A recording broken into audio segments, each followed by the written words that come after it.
So guys, welcome to Mr. Satria English class for kelas 10 ya, 10 SMK Tunas Karya Pangkal Pinang. Jadi, in today's lesson, we are going to talk about what is the meaning of recontext. Yeah. So sir, what's the meaning of recontext? Nah, di sini kita bisa melihat ada text that tells, yang berarti teks yang menceritakan. Lalu, telling the reader about one story, action, or activity in the past. Untuk penjelasan detailnya, ini dia. Recontext adalah sebuah teks yang menceritakan kembali peristiwa atau aktivitas yang terjadi di masa lampau yang pernah dialami sebelumnya. Nah, jadi text that tells berarti yang menceritakan kembali sebuah cerita, aksi, atau aktivitas di masa lampau. Dan kenapa sih kita harus menggunakan recontext? Jadi, what is the purpose of recontext? Nah, the purpose or the goal is to entertain or to inform the reader. Jadi untuk menghibur atau menginformasikan the reader atau si pembaca ya. Next, nah di recontext itu ada 3 steps. Generic structure of recontext. Jadi kayak struktur umumnya pada recontext ya guys. Untuk yang pertama, orientation. Pada bagian orientation merupakan bagian pendahuluan atau perkenalan dari teks yang akan kita bahas. Nah, di sini kita akan dikenalkan dengan tokoh-tokoh yang terlibat dalam cerita tersebut serta apa sih yang memperlatar belakangi kejadian dari ceritanya. Pada bagian ini kita akan mengenal atau mendapat unsur pertanyaan who, when, and where. Untuk siapa pelakunya, di mana kejadiannya, dan kapan kejadiannya dan di mana kejadiannya. Untuk yang kedua, events ya. Di bagian events ini adalah inti dari cerita. Jadi kayak tubuh dari si recontext itu sendiri. Pada bagian ini kita akan menceritakan semua yang terjadi secara berurutan dari awal hingga selesai. For the last but not least, bagian di orientation berisi kesimpulan atau dari isi cerita atau bisa merupakan pendapat pribadi dari si pencerita. Link orientation ini disebut juga akhir dari penutup cerita. Jadi untuk paragraf terakhir itu untuk link orientation. Untuk yang di tengah-tengah recontext itu ada events. Nah, yang di awal atau paragraf pertama itu adalah bagian dari orientation. Nah, dalam recontext kita juga akan mengenal tentang language feature of recontext, yaitu ciri-cirinya ya. Jadi di dalam recontext we are going to use the simple past tense karena kita menceritakan kejadian di masa lampau. Lalu we are going to use temporal sequence. Jadi kayak urut-urutannya ceritanya ya, sebuah aktivitasnya dari awal hingga akhir. Lalu kita akan fokus on specific participant. Jadi partisipan di sini kayak misalnya diri kita sendiri yang menceritakan kejadiannya. Lalu using the conjunction dan using the action verb. Untuk membahas lebih lanjut, kita akan melihat examples of recontext. Nah, di sini siapa sih yang nggak mau ke Korea? So, the text of this Korea ini ya, My Holiday in Seoul itu adalah tentang recontext. Seperti yang kita ketahui, di sini kita memiliki action verbnya kayak spend, when, on the was, when. Nah, di sini untuk paragraf pertama kita akan dikenalkan dengan orientation ya. Terus yang kedua, events. Terus yang ketiga, reorientation. Nah, ini adalah generic structure-nya dari recontext. Jadi kalau kalian mau membuat sebuah recontext, kalian harus menentukan orientation-nya. Jadi untuk awalan harus seperti ini ya. Ada siapa, di mana, dan kapan. Di mana ini misalnya I went there with my friends. Lalu di dalam events, nah di events kita akan menemukan sequence, temporal sequence-nya yang tadi. On the first day, on the next day. Nah, untuk reorientation ini adalah penutupnya. So finally, kita bisa menggunakan kata finally ya, adverb. Nah, language feature-nya seperti ini ya. Using the simple past tense. Apakah teks ini sudah menggunakan simple past tense? Tentunya sudah. Semuanya harus menggunakan simple past tense ya guys. Kayak misalnya, I spent my last summer holiday in Seoul. Ini ada verb 2-nya.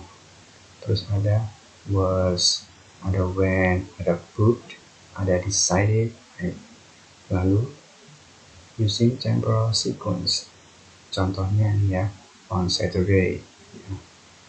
On Saturday, on the first day, ya, at night. Terus ada on the next day juga. Ini adalah sequence, temporal sequence-nya. Terus ada lagi fokus on specific participant. Kayak misalnya I, dan ada I, ada I, ada I, dan seterusnya. Lalu ada using the conjunction, such as then, finally, before, finally, then. Lalu ada using the action verb juga ya. Action verb ini seperti did, about, when, and stayed. Next. Untuk mengenal lebih lanjut tentang simple past tense, kita akan mempelajari the rules of the past tense. Kayak misalnya I played, we played. Ya. Untuk rumusnya seperti ini guys, subject plus verb to plus object. Nah, di dalam verb to-nya ini kita tentu mengenal dua bagian ya. Yang pertama regular verb, kayak kata kerja umum ya yang biasa digunakan. Nah, di regular verb kita harus menambahkan ed atau di belakang setelah kata kerja bentuk pertama.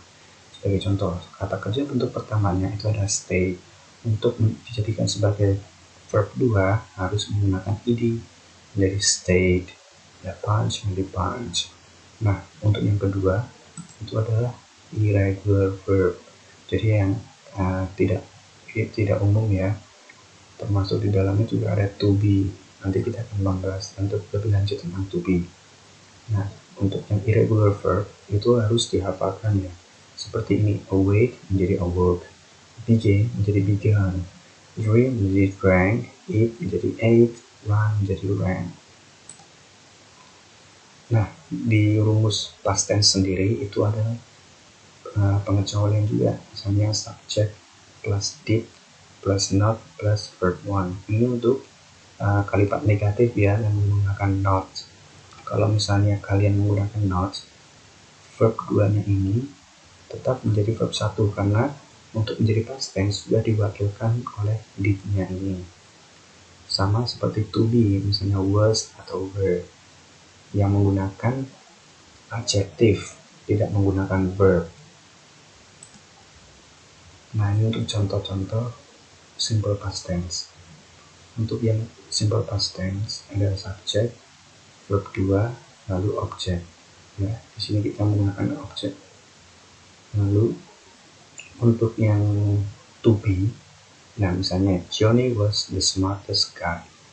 Ya, was-nya ini menjadi to be-nya si kalimat ini.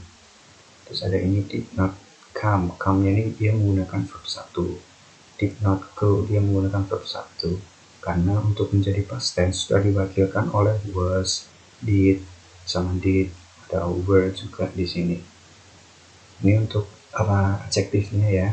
They were afraid. Nah, afraid ini kan bukan verb, dia adjektif. Lalu karena itu kita harus menggunakan were.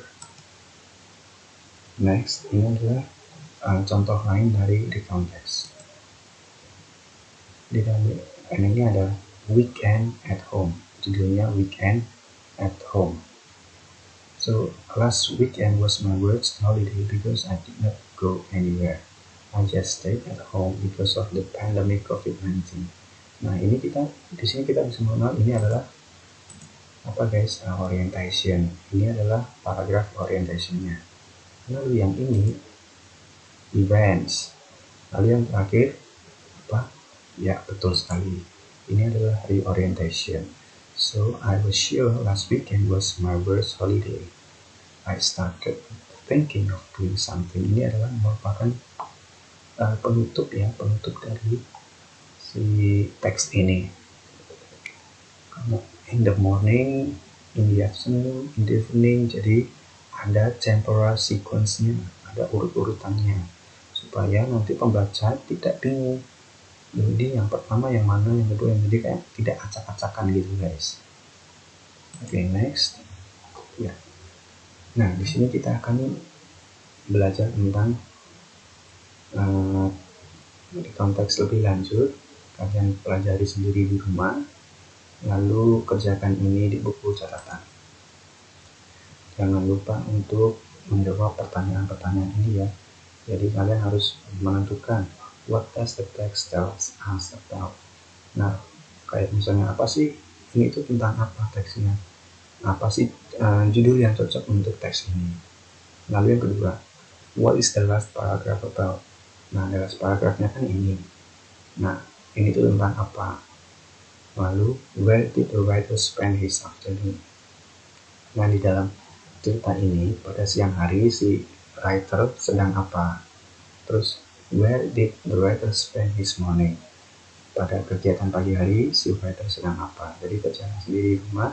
Untuk next meeting kita akan membahasnya di Zoom atau Google Meet. Oke.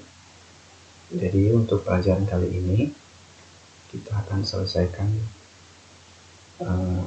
Semoga tetap sehat ya, tetap menjaga jarak dengan orang lain, pakai masker, jangan lupa cuci tangan.